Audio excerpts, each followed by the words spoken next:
नमस्कार। आज मेडिटेशन के विषय पे हम लोग चर्चा करते हैं। वैसे तो कर्मयोग फॉर 21st सेंचुरी का ये जो फिट फॉर लाइफ साधना पद्धति है, इसमें आपको पता है, इसके पहले भी दोहराया गया है इस बात को कि हमारे विशेषतः मूलतः 6 अलग अलग अंग हैं। कौन से वो 6 अंग हैं आपको याद होना चाहिए। अगर याद नहीं है तो आज मैं फिर से याद नहीं दिला रहा हूँ, क्योंकि ये आपके सिलेबस में ऑलरेडी आ चुका है, आप इनके बारे में कई बार सुन चुके हैं। तो लेकिन षष्ठ जो आखिर का जो अंग है वो मेडिटेशन है।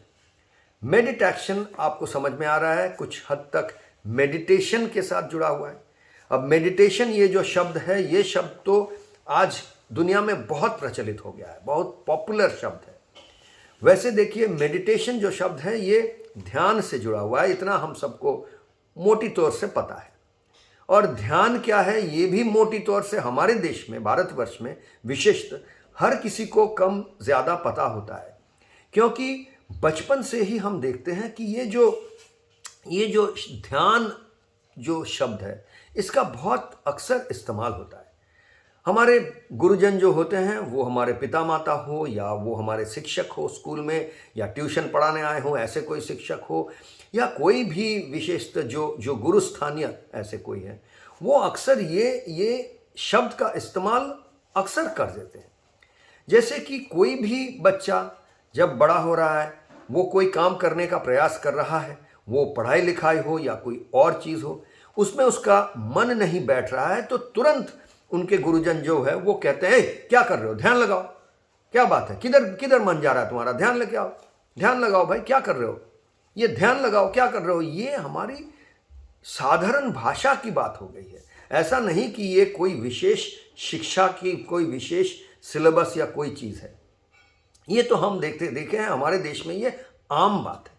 लेकिन ऐसा शायद ना हो कि ये आम बात के पीछे जो गहराई है वो शायद धीरे धीरे बहुत हद तक लुप्त हो गई है, क्योंकि साधारण जो शिक्षा व्यवस्था है उसमें ये ध्यान लगाने का जो कौशल है, इसका जो साधना है, इस पे हमेशा जोर नहीं दिया जाता है। तो लेकिन ये ध्यान लगाने का जो रवैया है या जो विधि है, जो रीति है, ये देखिए विशेषतः योग में अष्टांग योग की बात आ गई तो उसमें बहुत बहुत गहराई से इसको समझाया गया है। अष्टांग यानी 8 अंग का योग है। अब इसको जब महर्षि पतंजलि जब इसको डॉक्यूमेंट करके, यानी इसको पूथीगत करके प्रॉपरली अच्छी तरह से इसको, वैसे तो ये हजारों हजारों साल से ये परंपरा चल रहा था, लेकिन उन्होंने वैचारिक तौर पे प्रकृत तरीके से सजा के एक डॉक्यूमेंट किया, तो वहाँ से ये बहुत बहुत प्रचलित भी हो गया। अष्टांग का जो धारा है, इसमें हम लोग जानते हैं 8 अंग है। अष्टांग यानी 8 अंग है। ये शुरू होता है यम नियम से, और उसके बाद आता है आसन प्राणायाम, ये पहले जो 4 अंग हो गए। इसके बाद आते हैं प्रत्याहार, धारणा, ध्यान, समाधि। तो ये 8 अंगों का अष्टांग है। इसमें आप समझे तो इसको समझने की कोशिश करें तो ये कर्म के साथ जुड़ा हुआ ही है। ऐसा नहीं, यहाँ जब ध्यान की बात आ रही है तब ऐसा नहीं आप देखेंगे कि ये ध्यान सिर्फ आपको पद्मासन लगाकर हिमालय के चोटी पर जाकर या कोई जंगल के अंदर जाकर या शांत कमरे के अंदर बैठकर पद्मासन लगाकर आप ध्यान में बैठे हैं और ध्यान कर रहे हैं, उसी को ध्यान कहा जा रहा है, ऐसा आपको मिलेगा कि नहीं। बात है ऐसा, वैसा है, हो सकता है, और क्यों वैसा करते वो भी मैं बताऊंगा अभी। लेकिन आप पूरी जो 8 अंग को समझने की प्रयास करें तो आपको दिखेगा ये शुरू होता है यम नियम के साथ, यानी डूज एंड डोंट्स, क्या करना चाहिए हमें और क्या नहीं करना चाहिए। जीवन में कोई भी काम करना चाह रहे हैं, वो कुछ भी हो, चाहे कंप्यूटर प्रोग्रामिंग हो या डॉक्टरी हो या कोई दर्जी सिलाई कर रहा हो या कोई खिलाड़ी अपना बैटिंग कर रहा हो या कोई तबला वादक तबला बजा रहा हो, संगीत का काम कुछ भी आप करें, उस काम के कुछ डूज एंड डोंट्स होते हैं, कुछ नियम होते हैं, और कुछ वैचारिक नियम किसी भी काम के लिए प्रयोग हो सकता है। जैसे कि चोरी नहीं करना है, झूठ नहीं बोलना है, हिंसात्मक नहीं होना है, काम को अच्छा से स्टडी करके उसमें ध्यान लगाना है, ये सारी उसके बारे में समझना है, जानना है। ये सारी जो चीज़ें हैं ये किसी भी काम के लिए प्रयोग हो सकता है। क्योंकि आप बैटिंग कर रहे हो, वो जहां क्रिकेट खेलने गए हैं वो क्रिकेटर जब बैटिंग कर रहा है वो अगर चोरी करके बैट लाया है या जो उसका स्पॉन्सर है उसके साथ कुछ गड़बड़ किया है, ये सब किया, तो ऑटोमेटिकली उसका मन उसमें लाना मुश्किल हो जाएगा, वो गड़बड़ हो जाएगा शुरुआती तौर पे। तो यम नियम तो किसी भी काम के लिए चाहिए। आप गिटार बजाएंगे तो वो गिटार चोरी करके लाए हैं तो एक बात है, आपका खुद का गिटार है, वो आप अर्जन करके लाए हैं तो आपको मजा आएगा।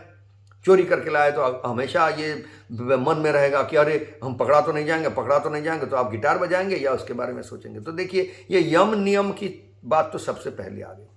उसके बाद आप कोई भी काम करना चाहते हैं तो आपको अपना शरीर जो है इसको किसी ना किसी एक तरीके से रखना पड़ता है।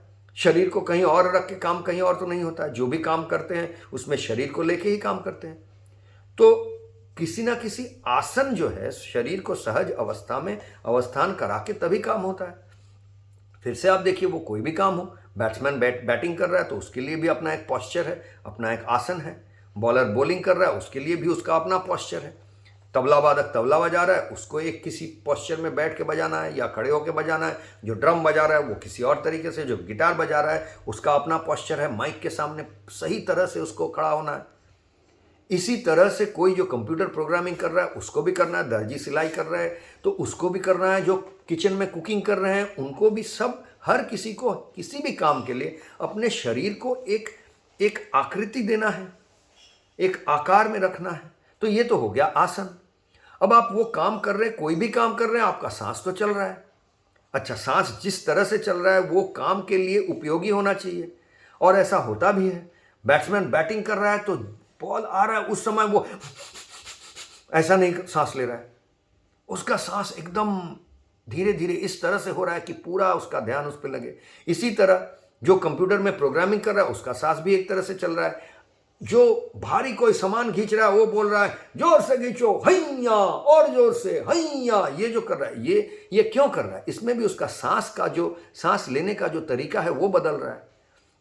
आप नहाने गए हैं, अचानक ठंडा पानी बदन में आया तो ये आपका जो रिएक्शन हुआ उस ठंडे पानी से जूझने के लिए, ये भी आपका सांस का प्रक्रिया है।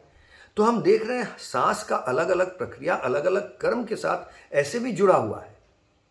तो ये प्राणायाम, सांस का अलग अलग जो प्रक्रिया है यही प्राणायाम है।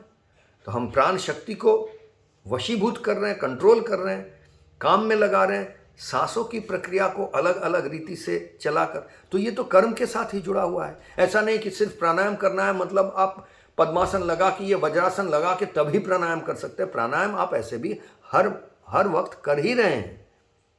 आप ये इस बात के बारे में सचेतन हो या ना हो, तो कर्म के साथ जुड़ा हो गया प्राणायाम। तो 4 अंग जो हो गया, यम नियम आसन प्राणायाम, ये तो आपको दिख रहा है किसी भी कर्म के साथ जुड़ा हुआ है। अब आप सोचिए, कोई कर्म करने आप जा रहे हैं, उस वक्त आपका मन कहीं और पड़ा हुआ है। आपको करना है कंप्यूटर प्रोग्रामिंग, या आपको करना है मैथमेटिक्स, या आपको सिलाई करना है, लेकिन आपके मन में चल रहा है कि अरे मेरा वो रिश्तेदार है जो हॉस्पिटल में भर्ती है, उसके बारे में आप सोच रहे हैं। तो हो सकता है सुई आपको जिस सुई पे धागा लगाना है सिलाई करने के लिए, उस सुई में धागा जाएगा ही नहीं, क्योंकि आपका मन कहीं और भटक रहा है। तो मन कहीं भटकता है, वहां से जो कर्म कर रहे हैं उस कर्म में मन को ले आना, ये किसी भी कर्म के लिए प्रयोजक हो। तो ये एक आवश्यक चीज है कि आप मन को एक तरह एकाग्र करें, जिस कर्म कर रहे हैं उस कर्म में एकाग्र करें, तभी सफल हो पाएंगे। तो प्रत्याहार हो गया। अब मन यहां आ गया, फिर से भटक ना जाए, इसीलिए जो कर्म कर रहे हैं उसी पे मन टिका रहे, इसके लिए धारणा मतलब उस कर्म को आपको धारण करना है। कैसे धारण करेंगे उसी के बारे में सोचेंगे। कोई एक मंत्र जप कर लेंगे, जो काम कर रहे हैं उसी से जुड़ा हुआ कोई मंत्र मन में लाएंगे और उस मंत्र को जप करते रहेंगे तो मन इधर उधर नहीं भटकेगा। जैसे हम टेबल मैथमेटिक्स में गणित करते थे, तो मानिए वो कंठस्थ करने के लिए 3 एक के 3, 3 दुगने 6, 3 त्रिक 9, इस तरह से हम लोग किया करते थे। तो ये मंत्र के जैसा ही हो गया। तो इसी तरह से कोई भी काम कर रहे हैं उसके लिए मन को वहां पे धारण करना पड़ता है, यानी कि पकड़ के रखना जरूरी है, जैसे मन भटक ना जाए फिर से। तो ये तो हो गया धारणा। अब ये सब हो गया, ये करते करते करते करते कुछ समय बाद मन भटकता नहीं है, मन ऑटोमेटिक उसी कर्म में लगा हुआ रहता है। तब हम कहते हैं ये तो ध्यान लग गया। कोई भी काम आप कर रहे हैं उसमें ध्यान लग गया तब। तो इसलिए ये जरूरी नहीं है मेडिटेशन मतलब आप कोई पद्मासन लगा के हिमालय की चोटी पर जाके या जंगल में जाके या कोई रूम के अंदर बैठ के तभी आप कर रहे हैं शांति से। आप बहुत भीड़ के अंदर जुटे हुए हैं, बाजार में कुछ खरीद रहे हैं, कोई बेच रहा है, कुछ कर रहा है, वहाँ पे भी वो कर्म कर रहा है। ध्यान उस पर होना चाहिए, नहीं तो उसका पैसा कहीं चला जाएगा। कोई पैसा दे रहा है, वो गिनने में गलती करेगा, ये सब होगा।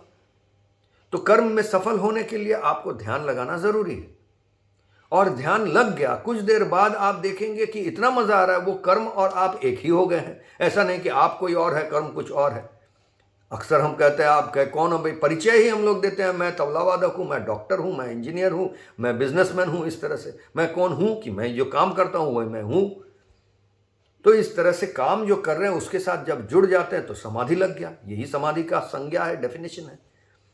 तो ये अष्टांग की जो मेडिटेशन का जो रीति और जो प्रथा है, वो हम देख रहे हैं कर्म से अलग नहीं है।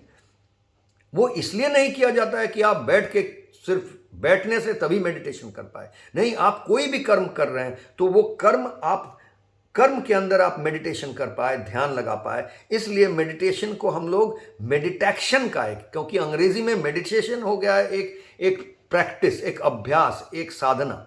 लेकिन उस मेडिटेशन की जो फल है उसको कर्म के जीवन पे उतारने के लिए हम मेडिटेक्शन का एक प्रथा लेकर आए हैं और उसकी बात करते हैं। माइंडफुलनेस कहा जाता है बहुत समय इसको, कि माइंडफुलनेस मतलब सारा मन लगा कर कोई भी चीज़ करना।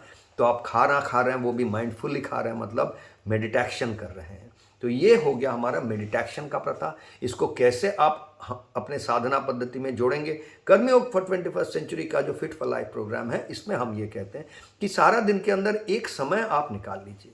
वो 15 मिनट हो, आधा घंटा हो, जितना आप तय कर लीजिए और वो समय को फिक्स कर लीजिए। ऐसा नहीं कि कभी 2 बजे, कभी 6 बजे, ऐसा नहीं। सारा दिन के अंदर किस समय आप इस अभ्यास को करेंगे उसका समय तय कर लीजिए और उस समय सिर्फ ये और ये ही काम करेंगे, आप दूसरे कुछ नहीं करेंगे।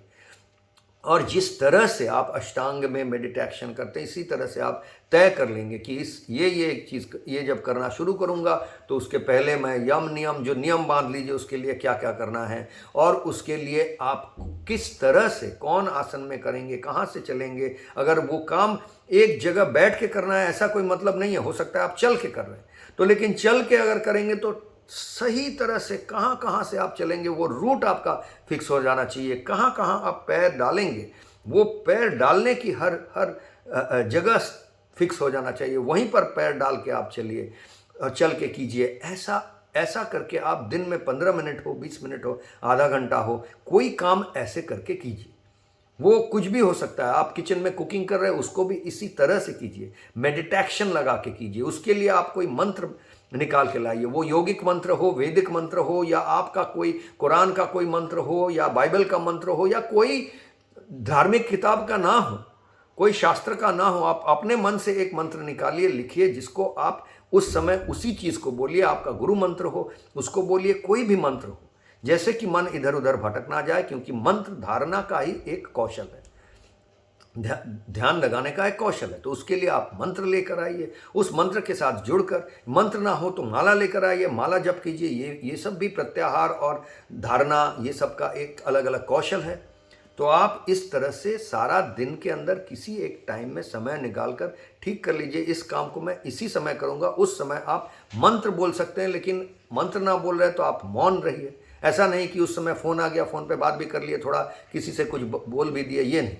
उस समय आप ये और सिर्फ यही कर रहे हैं, मौन रह के कीजिए या मंत्र के साथ कीजिए और संपूर्ण देखिए इस कर्म करते वक्त कर्म के साथ कैसे आप ध्यानात्मक हो जाए, बिल्कुल आप समाधिस्थ हो जाए। ये अगर कर पाते हैं धीरे धीरे, यही मेडिटेक्शन है। कर्मयोग फॉर 21st सेंचुरी का जो फिट फॉर लाइफ प्रोग्राम में हम जो षष्ठ अंग बोलते हैं, जो सिक्स्थ एलिमेंट है मेडिटेक्शन, उसका मतलब यही है।